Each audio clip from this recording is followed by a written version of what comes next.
kabarnya hari ini? Alhamdulillah, luar biasa, tetap semangat, Allahu Akbar.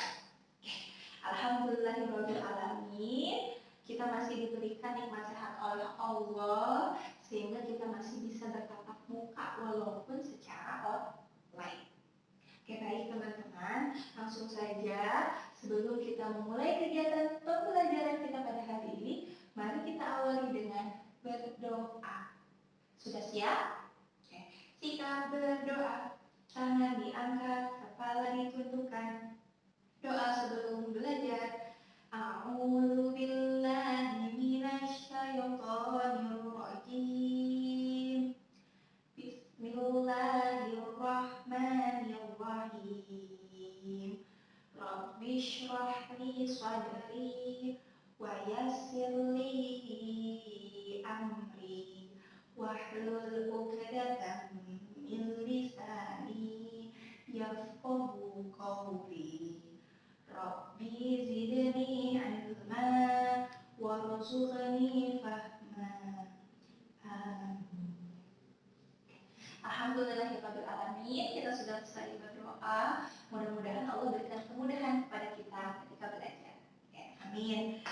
Nah, baik teman-teman, untuk pertemuan kita hari ini kita akan membahas tentang Nabi Muhammad SAW sebagai teladanku.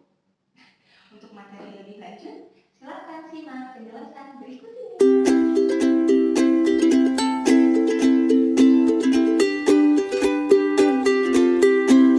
Amati gambar berikut ini.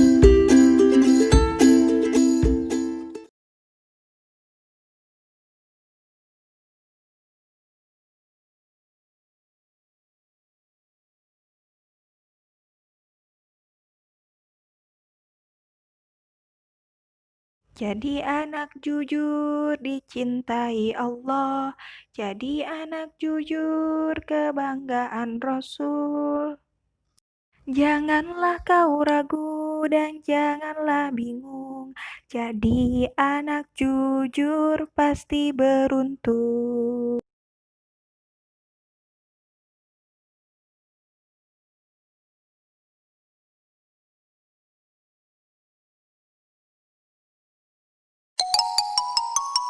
Perilaku jujur.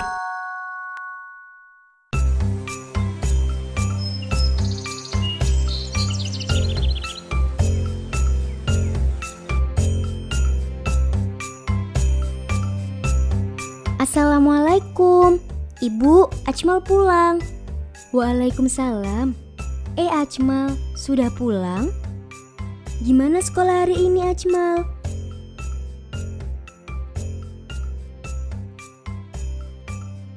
Ini, lihat Bu, Ajmal tadi dapat nilai 100 loh. Wah, hebatnya. Bagaimana Ajmal mengerjakannya? Ajmal kan punya bukunya Bu, jadi Ajmal lihat jawabannya dari sana. Loh, kalau begitu Ajmal tadi menyontek. Memangnya menyontek tidak boleh ya Bu? Menyontek itu perbuatan yang tidak jujur Ajmal. Berarti Ajmal sudah berbohong pada ibu guru. Nabi Muhammad memerintahkan kita untuk jujur, baik dalam perkataan maupun dalam perbuatan. Nabi Muhammad diberi gelar Al-Amin oleh bangsa Arab, yang artinya orang yang dapat dipercaya. Orang yang jujur akan mendapat banyak manfaat di kehidupannya. Di antaranya, punya banyak teman dan dicintai banyak orang. Orang jujur akan takut berbohong karena dia tahu bahwa Allah selalu mengawasinya. Apa orang jujur tidak pernah salah, Bu? Orang jujur juga pasti pernah melakukan kesalahan, tapi dia tidak menutupinya dengan berbohong. Jika dia salah, dia akan mengaku salah. Kemudian dia bertaubat. Allah sangat mencintai orang yang mau jujur saat dia salah. Oh gitu ya Bu. Kalau begitu, Ajmal nggak mau menyontek lagi. Biar Ajmal jadi anak yang jujur. Ajmal juga mau bertobat sama Allah. Satu lagi, Ajmal juga harus minta maaf sama ibu guru. Oh iya, Ajmal nanti mau minta maaf sama ibu guru. Meow, meow.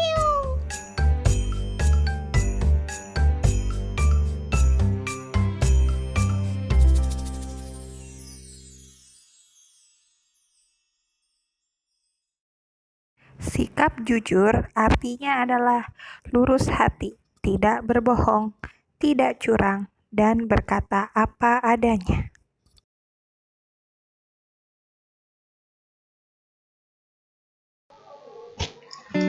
Jujur seperti Rasulullah. Usai belajar mengaji, Gagah bertanya kepada Ustadz, "Ustadz, apakah ada orang yang selalu jujur?" Jawab Ustadz, "Ada." "Siapa?" Ayu penasaran. "Ia adalah Rasulullah SAW. Ustadz akan menceritakan kehidupan beliau yang penuh kejujuran. Yuk kita simak kisahnya. Di kota suci Mekah, dahulu di masa jahiliyah, seorang nabi diutus Allah Subhanahu wa taala, orang yang jujur dan amanah. Ia Muhammad Rasulullah sallallahu alaihi wasallam. Akhlaknya selalu terjaga. Ia santun dan suka berderma. Selalu jujur berkata-katanya. Gelarnya Al-Amin, yaitu yang dapat dipercaya. Rajin dan jujur sejak belia, Muhammad Shallallahu Alaihi Wasallam dipercaya menjadi gembala. Teman-temannya pun suka karena ramah dan baik hatinya, juga sopan dalam bercanda. Waktu muda, Muhammad Shallallahu Alaihi Wasallam adalah seorang pedagang. Ia jujur menjelaskan keadaan barang. Ia tepat kalau menimbang. Pembeli senang, usahanya berkembang.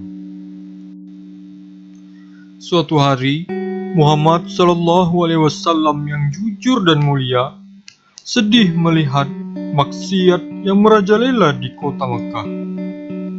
Ia sering menyepi ke Gua Hira. Ada yang datang suatu ketika. Malaikat Jibril membawa wahyu pertama. Setelah Rasulullah SAW mendapatkan wahyu, kemudian Rasulullah SAW mendakwahi teman-teman dan keluarga-keluarganya, sehingga umat Islam bertambah jumlahnya. Sayang, dakwahnya ditolak pembesar kota, padahal bersaksi mereka, Muhammad jujur dan tidak pernah dusta. Ada yang menuduh Rasulullah SAW tukang sihir karena mempengaruhi orang dengan syair. Nadar bin Haris membantah orang kafir. Muhammad itu jujur, bukan tukang sihir.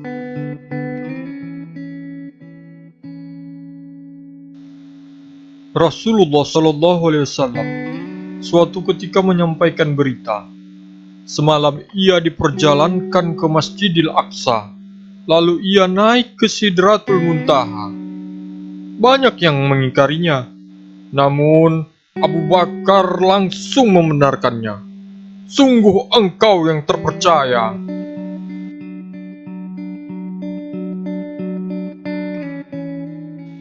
Suatu hari, Heraklius Raja Romawi menerima surat dari Nabi.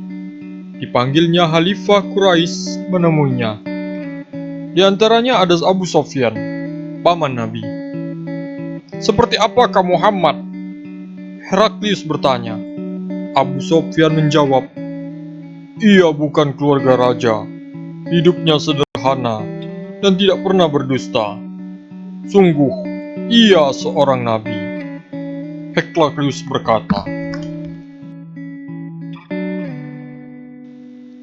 ada kisah lucu di zaman Rasulullah SAW. Seorang nenek-nenek bertanya, apakah ia bisa masuk surga? Rasulullah SAW pun menjawab, di surga tidak ada nenek-nenek. Nabi bercanda. Sang nenek-nenek pun sedih tak terkira. Nabi tersenyum dan menghiburnya. Di surga kelak, nenek kembali muda dan jelita. Demikianlah kisah hidup Rasulullah SAW yang selalu bersikap jujur. Kalian siap belajar jujur seperti beliau kan? Mari kita tutup pengajian kita dengan hamdalah. Alhamdulillahi Rabbil Alamin. Setiap orang menyukai sikap dan perbuatan jujur. Orang jahat sekalipun menyukai orang yang jujur. Itu terbukti saat kaum musyrikin Mekah menyukai kejujuran Rasulullah SAW. Dengan sifat jujur ia pula Rasulullah SAW memiliki banyak teman. Kalian pasti ingin memiliki banyak teman kan? Yuk mulai belajar jujur seperti Rasulullah.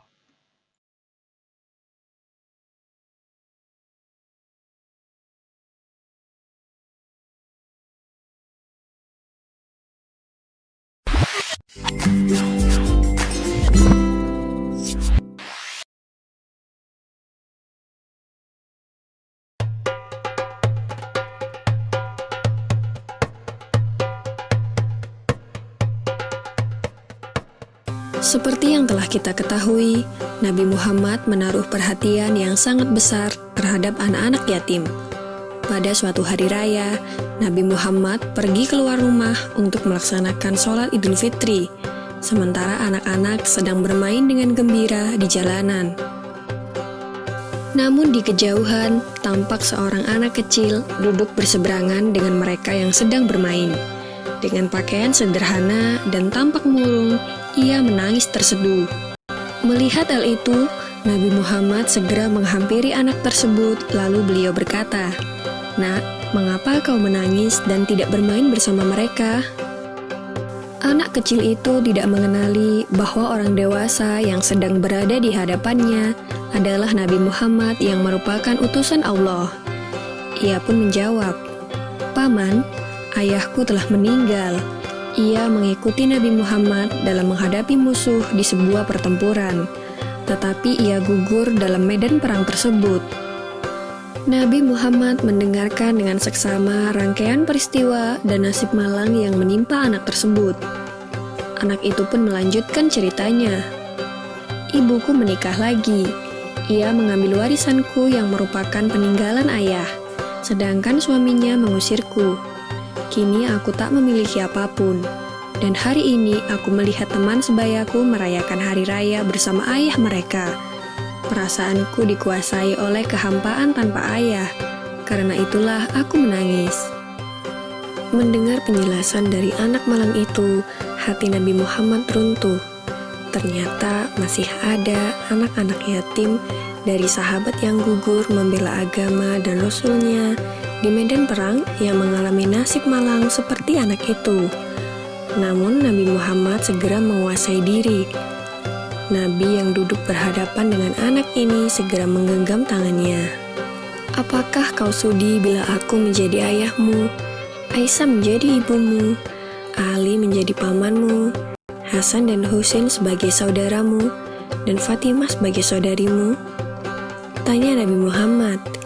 Mendengar tawaran itu, anak itu seketika mengerti bahwa yang dihadapannya adalah Nabi Muhammad SAW. "Kenapa tak sudi wahai utusan Allah?" jawab anak ini dengan senyum terbuka. Nabi Muhammad kemudian membawa anak angkatnya pulang ke rumah.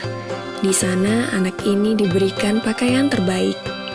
Ia dipersilahkan makan hingga kenyang. Penampilannya diperhatikan, lalu diberikan wangi-wangian.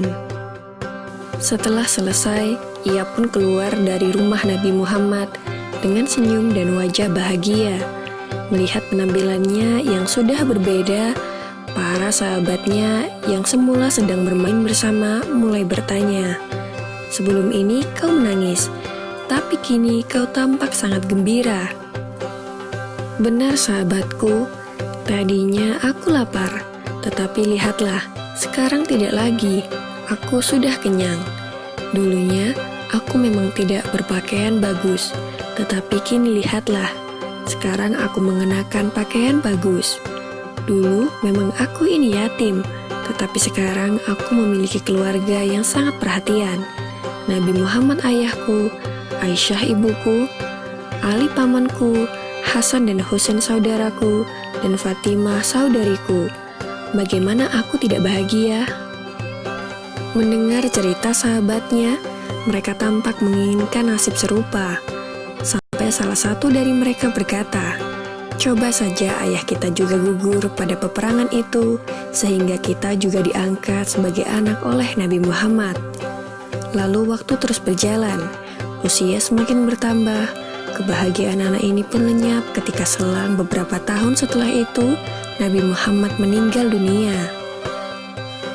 Meratapi kepergian ayah angkatnya yang paling mulia, ia keluar rumah dan bersedih. Sungguh menyedihkan, kini aku kembali terasing. Aku bukan siapa-siapa lagi.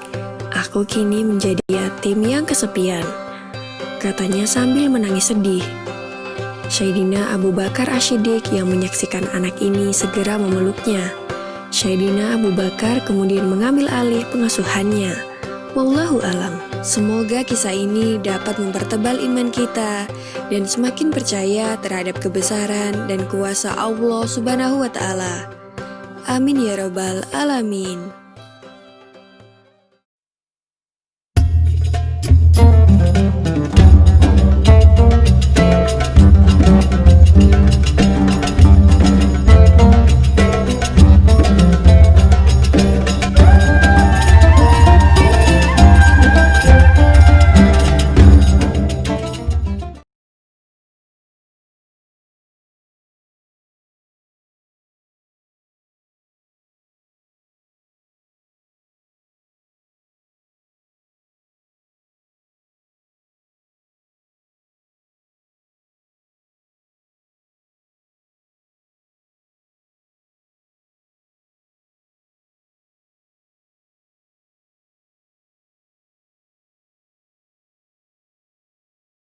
Teman-teman, bagaimana penjelasannya?